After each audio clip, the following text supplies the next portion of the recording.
Welcome to episode 10 of the Clare Valley Podcast, bringing you the latest in council news, issues, community events in the Clare and Gilbert Valleys area. I'm your host, Annabelle Homer. Coming up, we'll hear about the important work at Lifeline Connect in Clare, a centre that aims to build a safety net for community members experiencing difficulties or are in crisis. We want people to come to us, when they're having that small issue that is causing them stress. We always say no issue is too small or too trivial for us. So really encouraging people to come early before their issues really manifest. And we'll continue to look at peak bodies, those volunteer groups in your communities who make decisions, fundraise and secure government funding for local projects. In this episode, we'll visit Watervale and Mintaro, where there's been a significant amount of investment driven by peak bodies, such as the $1 million development, the Vale. Well, this building alone is basically $1 million project that we're sitting on now, and the tennis courts in front of us, that's probably looking around $250,000 for all of that. And then the cricket club over the years have probably spent the $250,000 as well, so probably about $1.5 million.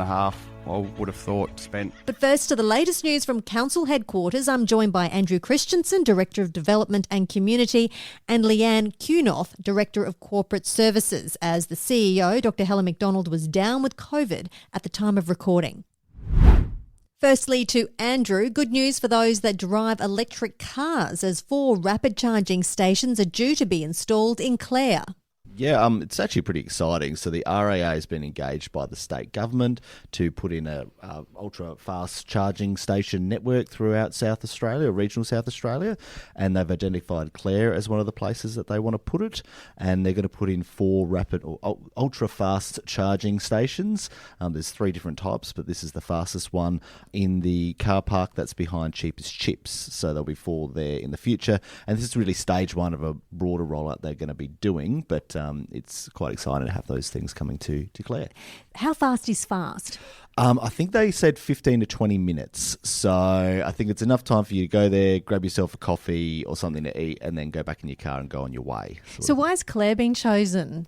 I think Clare's one of those places where it's kind of about 2 hours away from Adelaide, which is sort of when you start to get a bit running down on the power, so to speak. And if you want to go north to like the Flinders Ranges or something like that, it's a perfect place to charge up and then continue on your way north. So it's got to be looked at as part of a broader network. So there's a bunch of criteria the REA did in order to select the sites. But that's what they were telling us. It's kind of in that sort of sweet spot of being not too far, not too close, and fits into their broader network. But how many more people are driving electric cars these days? Sales of plug-in electric vehicles in Australia tripled in the past year from 6,900 to 20,665.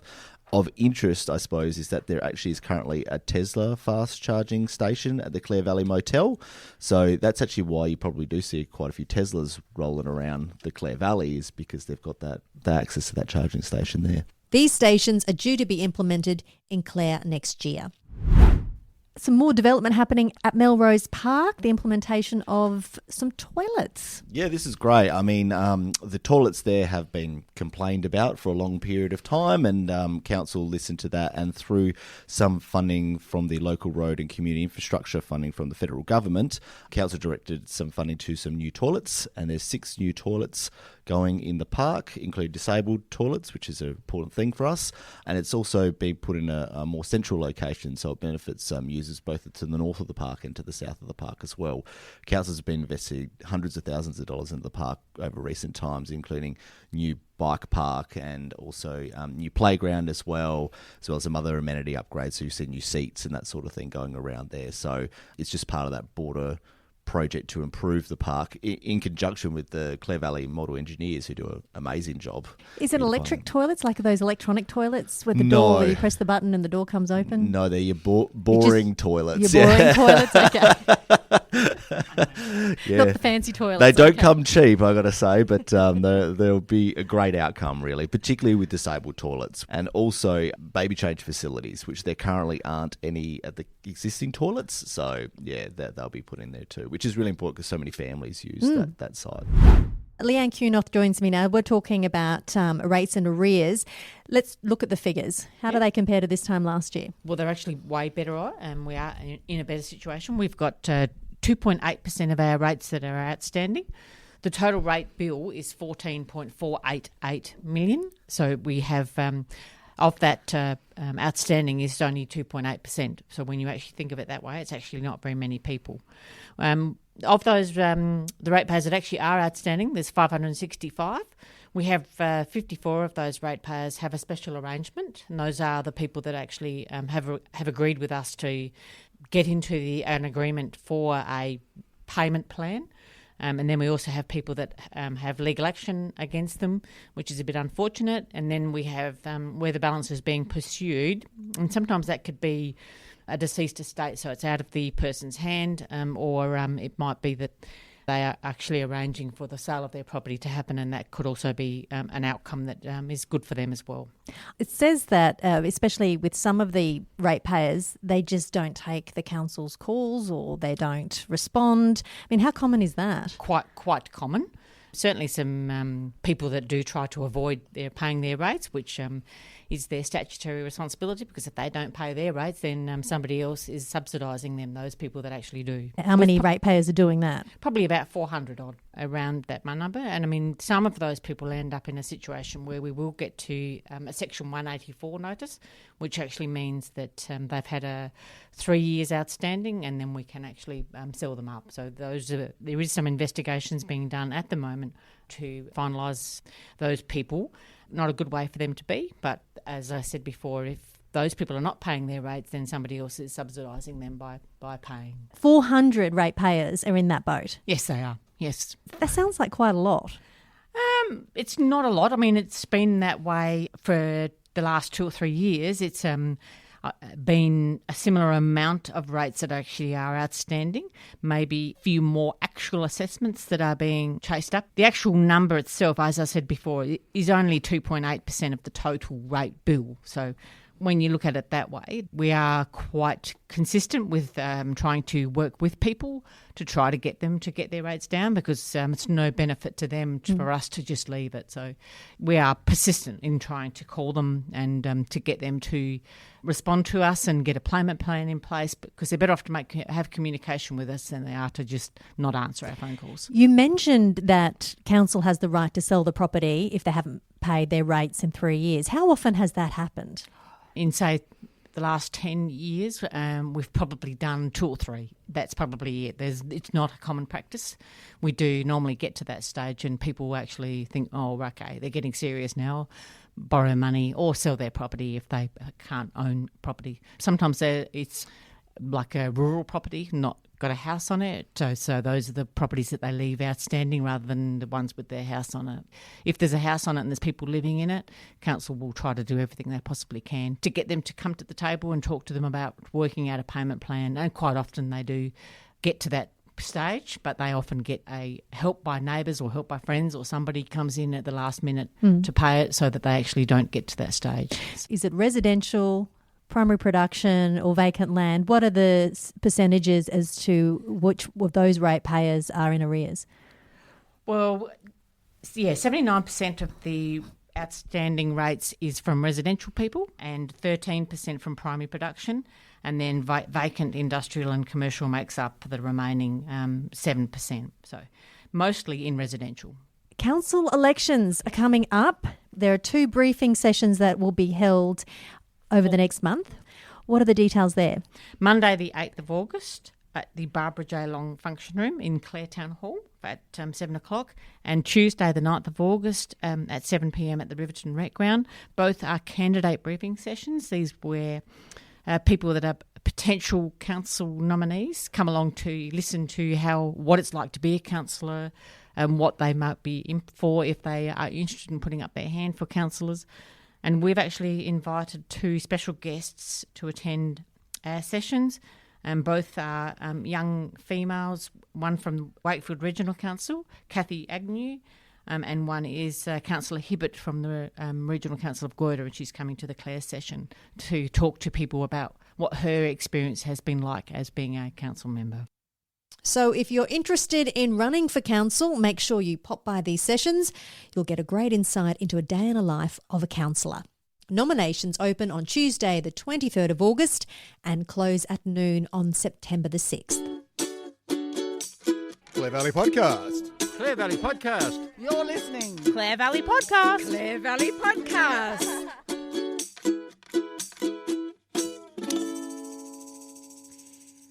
As you enter the town of Watervale from the north, you'd be hard-pressed not to notice the $1 million development, the Vale, a community building overlooking the tennis courts. This project was 12 years in the making, and it wouldn't have happened if it wasn't for the ongoing commitment and perseverance of the Watervale Community Association, essentially the peak body of Watervale. This is just one example of what one peak body can achieve for its community.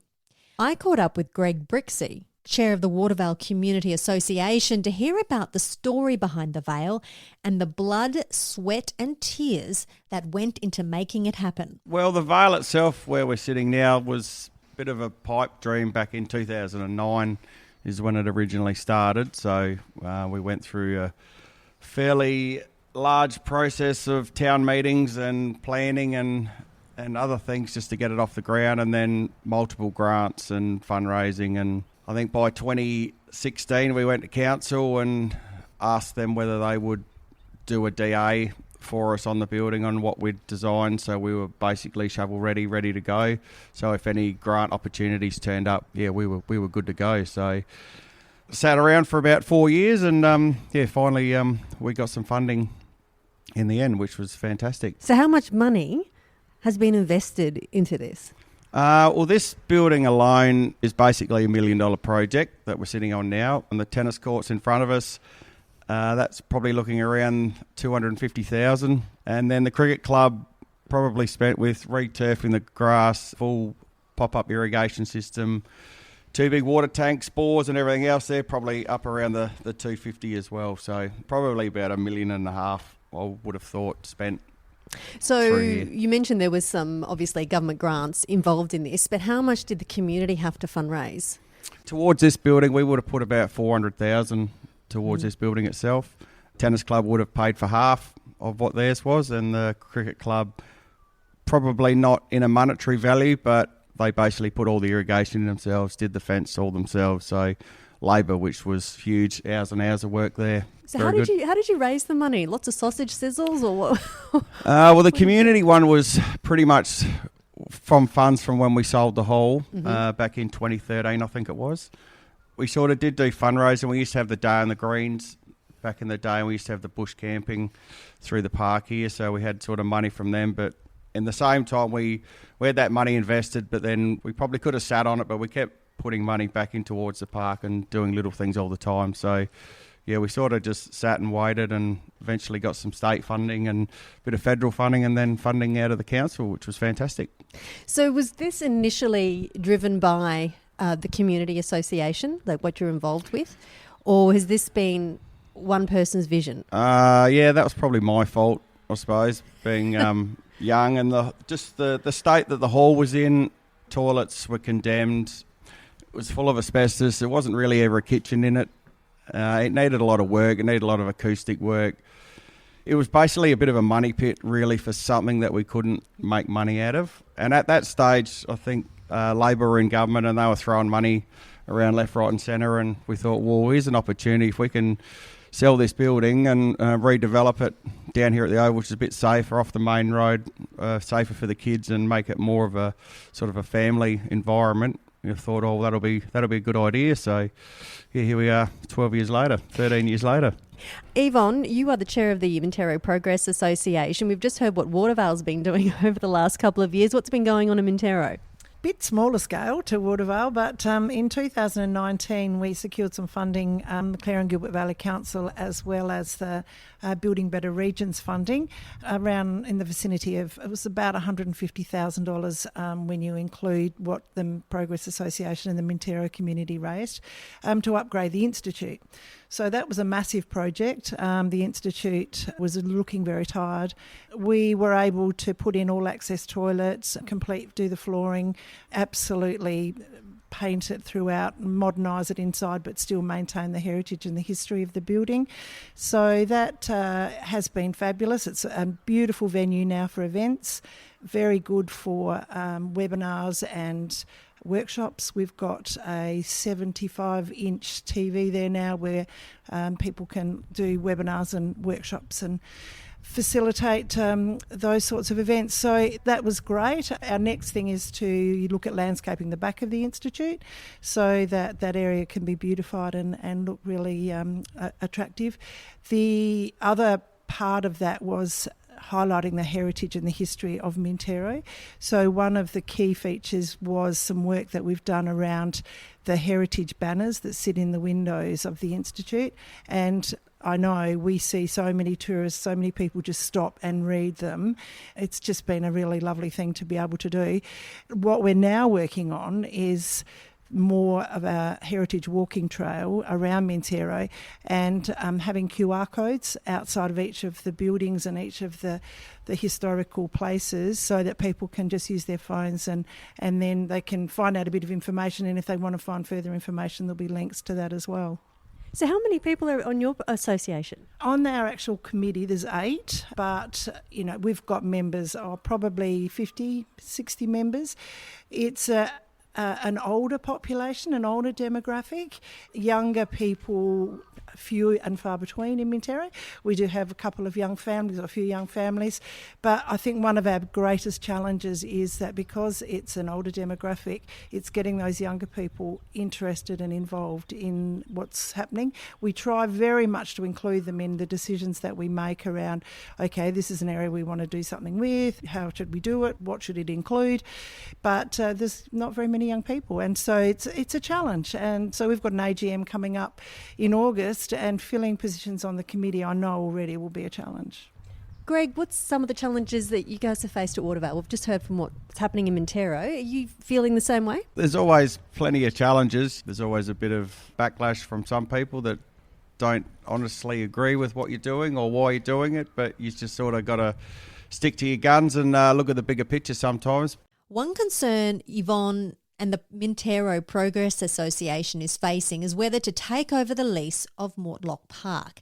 Now, Council is asking communities to take on ownership of council buildings and leasing council land in a move to free up funds for council. Yvonne says the financial responsibility is too great, but there will be downsides if they don't take over the lease of the park. Watervale Park sits under the Mintaro Progress Association, and it is a subcommittee of the Mintaro Progress Association, and essentially it's mainly used for sporting activities. It's not used for a lot of community events or community activities, although that is increasing. Taking on a lease for a very small little Progress Association, as I've already pointed out, an ageing demographic, it's a big commitment for us. Council have made us aware that if we don't take on a lease, any funding application that we put in to do any work or apply for funding to upgrade the facility, we won't get it. We won't get funding because we can't demonstrate that we have a lease. I just think it's a lot for small communities to take on. I think it's a big responsibility and it is concerning.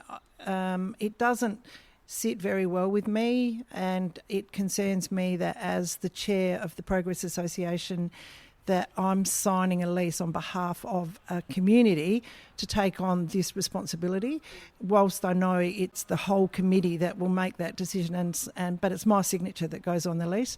That just does concern me, considering that it is an old building. It needs a lot of work.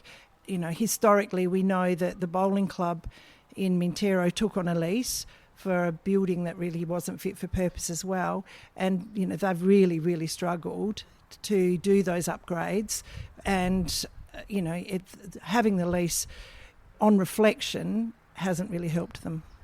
I do think it is worth noting that we do get good support from Council, and certainly if they are looking at increasing that peak body funding, that is fabulous. And there's some grants that we can apply for every year that generally they make sure that everyone gets a slice of the cake and gets a little bit of that money. And I think in my letter to the CEO I did mention that it might be worthwhile perhaps considering increasing that amount of funding. because, then we could do so much more. And all of our time is volunteered. So, it's well worth the investment. Yeah, definitely. Over the past, 13 years of this project, I think communication really is key. You need to be honest with them, I think, and what you want to do and, what your future goals or outlooks are going to be. And so then they're on the same page. We had a lot of guidance. I've got nothing but admiration for the way this process went with this, thanks to Lowell Hill and a few others within council. But it was a long time coming, but they weren't new to the idea. They knew what we were trying to do. You just got to keep that communication open, and they need to be the same with you and be transparent of what they think and is realistic and what's not. I think that's the way to look forward to anyway. That's Greg Brixey, the chair of the Watervale Community Association. And you heard earlier from Yvonne Cloak, the chair of the Mintaro Progress Association. Andrew Christiansen, who's the council's Director of Development and Community, says he understands communities' concerns and says it's true that if communities don't take ownership of the lease, they potentially could miss out on funding. The state and federal governments look for security of tenure nowadays. So the reality is council is not going to build a new club rooms for them or for anyone else. Council's that's not council's responsibility to provide those assets. By way of example, Watervale and the Clare Oval, they're leased and owned by community-based organisations because they wanted to develop new buildings or assets. They wanted to improve those assets going forward. Council didn't do that for them. They did it themselves. They were actually provided some funds from council and from the state and federal government, which should enable those things to happen, but they were delivered by those community groups or sporting clubs or whatever they happen to be. If they want to build a new asset and you build in new club rooms, which I know in Mintaro that's something that they want to do, new change rooms they want to do, and that could be a multi-million-dollar asset. If they were going to apply for grant funding for state or federal, those grants organisations would say, well, where's your lease? They want security of tenure. And if you don't have that, your chances of success within a highly, highly competitive environment for funding, because there's not much money that comes out of the state government for these sorts of things, is going to be lessened. I'm pretty aware that that's some of the feedback that's been provided to these sorts of groups. There's other community organisations that have said, look, we don't want to take it on. We've got no capacity to take it on. We've had discussions with Mintaro for some time because they have plans to develop that site. They want to grow Mortlock Park. They actually want to do some pretty significant improvements on the site. And if that's a direction they want to go, they need to sign a lease. That's just the reality of it. And they'll have better access to funding. They'll probably get support from council through that process. I can't speak on behalf of council, obviously, but other sporting organisations have been successful in securing funding like Watervale and Clare Oval, for example. I'll also make a point that this is not a direction that just council, Clare and Gilbert Valleys is doing with sporting organisations or otherwise. All other councils are moving this direction with leases around security of tenure. I'm aware that in Light Council, it is mandatory. You cannot not have a lease. If you don't have a lease, you can't use the building. So we haven't gone and done that process, but it is something that's some of those things that we're working through. Andrew Christiansen, Director of Development and Community at the Clare and Gilbert Valleys Council.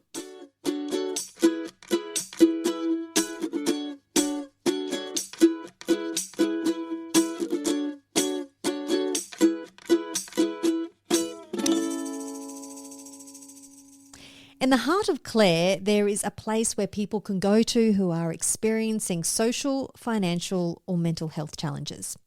This place is called Lifeline Connect. They provide a free counselling service for anyone aged 12 and above. Lorna Woodward is the Regional Coordinator of Regional Connect Centres, who's an experienced social worker and has had a lot of experience in child protection. She says the Clare Centre began 16 months ago and is the only one of its kind in regional South Australia, with another one in Broken Hill. She says these centres are very unique. We make our services as easy to access as possible. That's really important. So no referrals are required. People can literally just walk in off the street, and if it's a counsellor is available, then we will provide a counselling session straight away. Otherwise, they can ring up, they can book appointments. So yeah, just making it very easy access. Do you have many people that walk in off the street and inquire? It is certainly increasing, and often people who come in off the street are either someone who's in crisis on that day, and they might just want a one-off session. So that's where we're a bit unique as well, because we don't say that people, have to have 6 sessions. People can come in and they can literally just have a one-off session if that helps to resolve their crisis on the day. Equally, we don't limit people to just 6 sessions. If they need more to work through whatever it is that's challenging them, then we work at their pace and within their timeframes. One of the other really important aspects of our service is we keep a database of all of the services around in quite a few of the local council areas to help people work out what service they actually need. Mm-hmm. People can become very fatigued by trying to find help and not getting the right place first time, and some people will give up and find it too hard. So the idea of our centre is they can walk in here and we can help them find the service that they need, and we will contact services for them. We will support them to access those services. So we don't just give someone a phone number and send them out the door. If they require it, we will sit with them, we will make the phone call with them to help make sure that they are actually linked into the supports they require. So what services are you referring to? So typically those might be financial counselling, they might be social supports, there might be community groups for people who are feeling isolated, might be connecting with psychologists or other mental health services, connecting with housing, family domestic violence. I guess the list is pretty endless really. Whatever somebody feels they need, we'll help them to find it. I understand that you're looking into bringing a stage production to Clare that's focusing on youth mental health. Can you explain more about that? Yeah, so this is called the Rainmaker. So it's a stage event I've recently become aware of, and it's a arts and health production for youth suicide prevention and youth mental health care. So it fits fantastically well with our aims at the centre around and Lifeline's aims around a suicide-free Australia. But it also fits in very well with an organisation that I'm involved in, the Cade McDonald Foundation. So Cade was a young man who took his life by suicide in 2018, and his mother and some of her friends have subsequently been very committed to preventing youth suicides and removing the stigma of talking about suicide and raising awareness in young people of youth mental health. Mm-hmm. So I will be talking to the Cade McDonald Foundation as potentially this being an opportunity where we can collaborate to bring this stage show to the area. You're wanting to bring youth mental health first aid to the centre. What does that involve? It's a 2-day program, and it's available to either parents or people who are working with young people, and it essentially trains them, much as physical first aid trains you how to be a first responder. So if you notice that a young person is exhibiting signs of depression, anxiety, psychosis, suicidality, it gives you the tools to be able to respond to that in the first instance, to know how to recognise that those things are going on for the young person, to know how to respond appropriately to them, and to be able to link them in with the professional supports. Another program you're looking to start in Clare is the Suicide Prevention Network. So why is this significant?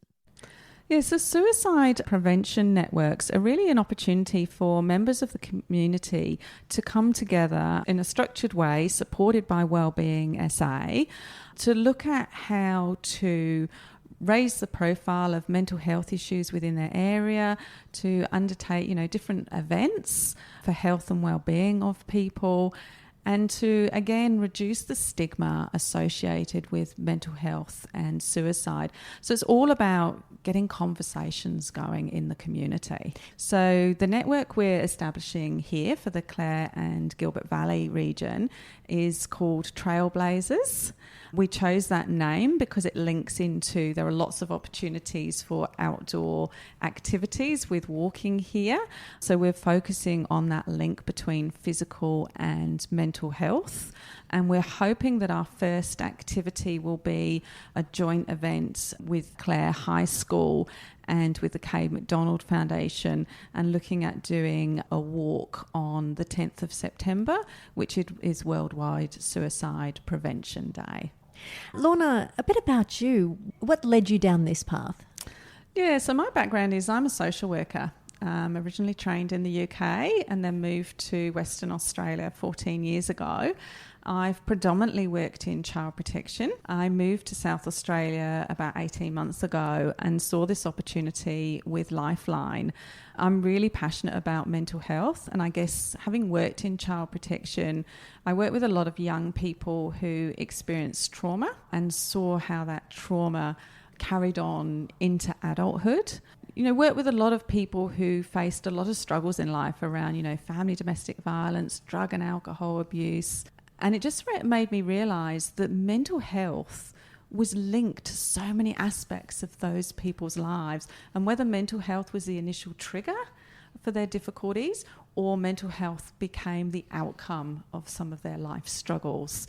So working for Lifeline has given me that opportunity to use all of those experiences and now work directly to really help support people who are struggling with their mental health, but also to provide that early intervention. And that's a really important aspect of this centre, is we want people to come to us when they're having that small issue that is causing them stress. We always say no issue is too small or too trivial for us. So really encouraging people to come early before their issues really manifest. What are the suicide statistics across Australia? Yeah, so in 2020, which are the most recent statistics available, 1.9% of all deaths were by suicide, which equates to over 3,000 deaths per year. 52% of all those deaths by suicide in 2020 were in people aged 30 to 59 years of age. And when we look at the daily amount, which is often, I guess, the figure that really resonates with people, is that just under 9 Australians die every day by suicide, and 75% of those who take their own life are males. So some really sobering statistics to think about, and Lifeline's goal is to have a suicide-free Australia. Gee, that's a big quest, isn't it? A suicide-free Australia. It's huge. And another way of putting it into perspective is that more Australians die by suicide than by road accidents. And think of all the work that we put into, road safety and accident prevention. And I guess one of the missions of Lifeline, and I guess one of my personal passions, is for us to be putting the same amount of energy into preventing deaths by suicide. The Lifeline Connect Centre in Clare is staffed with 3 councillors, and Lorna is one of them, and there are 9 volunteers. Volunteers are trained in REACH, which is a suicide intervention and prevention program, and they're also trained in accidental counselling, which gives them the skills to listen effectively and to respond to people who are distressed or in crisis. Lorna says they are always on the lookout for volunteers. We very heavily rely on our volunteers here. They are the front face, I guess, or the front voice if you're ringing in. They're the people who you're probably going to come in and meet with first. If someone's interested in volunteering, then they can come into the centre or contact me by phone. There's a few stages we go through. So there's usually about an hour-long sort of assessment interview. The reason we do that is a lot of our volunteers have their own lived experiences, which is fantastic in bringing that empathy and knowledge into the centre. But we also have a duty of care. So we want to make sure that, we're not going to re-traumatise someone or bring up issues that they, don't yet feel ready to cope with. People are required to have a police check and a working with children clearance. Then we will provide the training. Dwayne Menzies volunteers twice a week and is the only male volunteer. He had a workplace accident 20 years ago, deeming him unable to work in any capacity. Plus, he's had a lived experience as well. He wants to help others on their mental health journey, particularly men. I got involved in the Clare Connect Centre specifically because I used to be a stonemason, a typical bloke, worked with his hands, had blisters and all those sorts of things. Had an accident, work, could no longer work. Got really bored with watching Dr. Phil ad nauseum, so decided that I would go into the world of volunteering. I specifically chose the Connect Centre and mental health, coming from a lived experience. So having become well from being not well, I wanted to share with particularly men on just how easy that can be done. Specifically the Connect Centre, I wound up here because I literally walked up and down the main street of Clare looking for somewhere to volunteer and strolled into Lorna's office. So it was kind of meant to be. No, I had an interview with Lorna about what they did here, not knowing exactly what they did, and it was just a perfect fit. What was the accident? What sent me down the road of the dirt road off the freeway was a workplace accident where I'd actually I used to be a stonemason. I had a very large piece of granite fall and pin me against a headstone and popped 5 vertebrae in my spine, which took away my ability to earn an income. As a married man with 3 kids, you take away the man's ability to earn an income and you actually take away the man.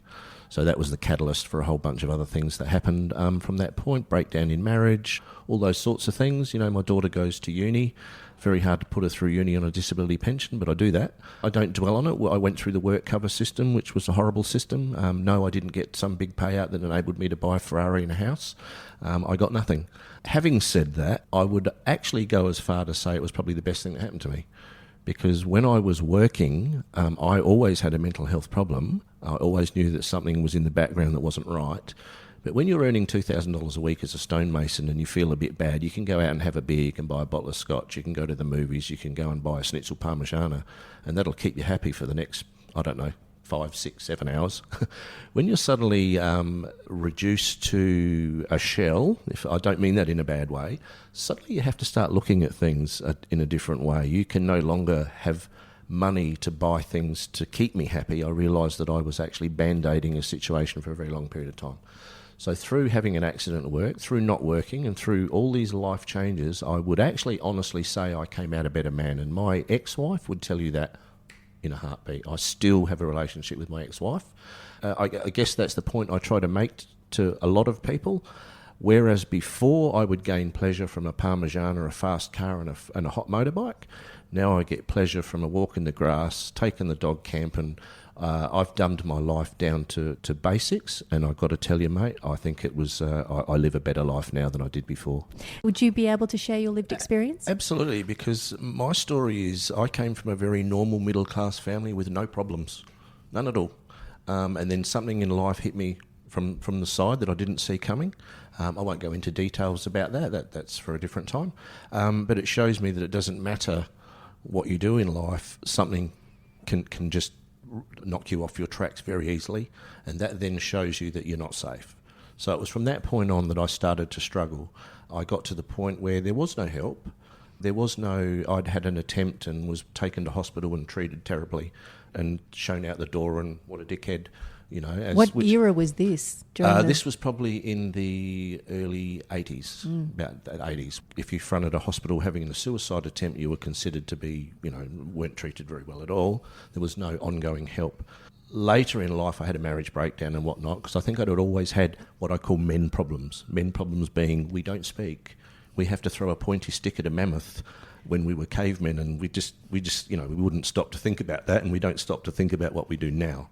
So the second time that I actually had an issue, I came out of that situation with help. I was detained at a mental health institution, and that help has always been what we do here, which is encouraging people to speak.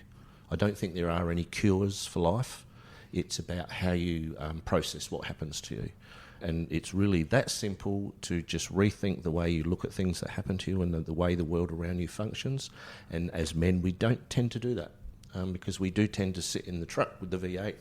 Men, you lift a bonnet of a car up and 10 blokes will all stand around that bonnet and talk about the engine. But you ask them how they're feeling. Don't worry about how are you feeling? We won't speak.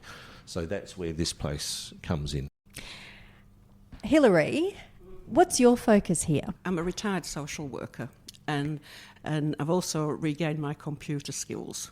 And, So you the face, as people walk in the door, you are the face as well? Yes, because we both at the counter, and we do intakes where we can talk to the people and get a general view of what as issues have brought them here, and then we make appointments for the councillors. So your past life, you were a social worker for community health in the Clare Valley. Mm-hmm. So you've got a fair bit of experience. How have you found working for so long as a social worker and now working in this capacity, what the general perception is of mental health in this small-knit community, especially following what happened with Cade McDonald and now the Cade McDonald Foundation? Do you think people are more aware? The stigma isn't there so much anymore? What's your take? I think it would still be there. I think the schools probably are more understanding of it. But what I worry about is the farmers who haven't got that connection, who are out on the farms just doing their thing. And when things like the drought happened, because that was my first introduction to life, there was a few people that did suicide, unfortunately. I wish we could bring them in to understand, like Dwayne was saying, we need the men to be able to open up. But they're so solid and I can do this all the time, no matter how hard it gets. Men keep going. It's to be hoped people will know that they can come and speak to someone when they're feeling that low and not think there's no one there that cares, because we certainly care here. And something really ironic I'd just love to add, whether you want to put this on or not, is Hilary, when I was going through a mental health situation and was suicidal and detained, Hilary was actually a councillor that I believe I crossed paths with in my journey. And look at me now, I'm sitting next to the... What was the saying where the understudy becomes the... however that works? If anything I could say that this works was I wished I'd had this Connect Centre when I was at a suicidal point, because Lifeline is the number you ring when you've reached the edge. Connect is that intervention long before you get to that point. But the irony is that was my counsellor at one point, and here I am sitting next to her offering the same service that she offered me. So that's rather ironic, I think. That's Dwayne Menzies and Hilary Adlam, who are both volunteering at the Lifeline Connect in Clare. If anyone has been affected by the issues discussed in this story, they can contact staff at the Connect Centre Monday to Friday, 9 a.m. to 5 p.m, or call Lifeline 24-hour crisis service on 131114. I hope you enjoyed this episode, and if you'd like further information on any of the stories covered in this podcast, all the details are in my show notes.